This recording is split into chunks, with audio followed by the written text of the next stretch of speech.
Okay, how about weight gain? Because that seems to be another accepted thing. You know, I'm middle-aged, I'm not burning the calories as quickly. Right. You're saying that hormones control our metabolism. They absolutely control our weight. So if your hormones are off, you're going to gain weight and you're not going to be able to lose it.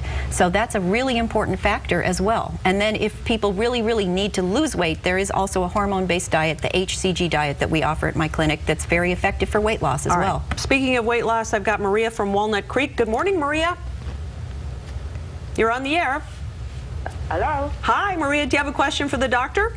Yes, I do. I'm in menopause, going in for the second year, and I had tremendous amount of weight gain. To me, it's totally devastating. Very common. Very common. So again, you know, when a person is deficient in estrogen, progesterone, testosterone, and often even thyroid, okay, most people's thyroid function does decline with age.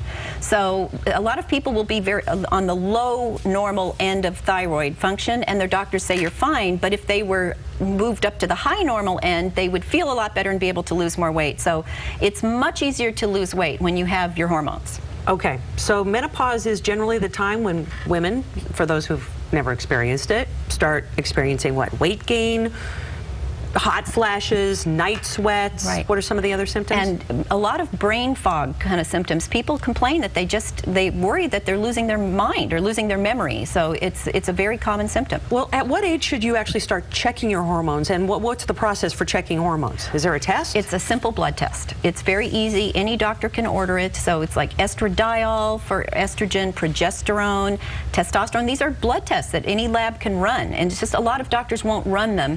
But there's a broad range for hormones from low to high, and some women may be down here and the doctor says again you're okay, whereas they'd feel a lot better if they were up at the upper end. I mean, it's my understanding though that hormones kind of fluctuate throughout the day. They do. So is there a test that actually Well, that's why we have ranges. Reading? That's why we have ranges. And there's also saliva tests, and then there's even urine tests that can be done that are more advanced.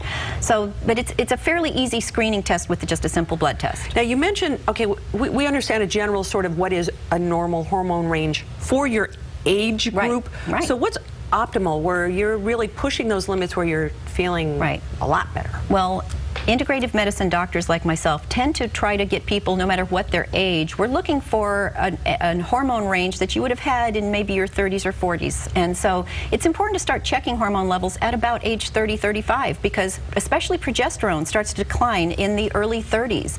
And so we want to have a balance between estrogen and progesterone. We don't want to have more estrogen than progesterone, because that balance is very important for preventing cancer. Well, it seems like you have to do some fine-tuning as you go along as well.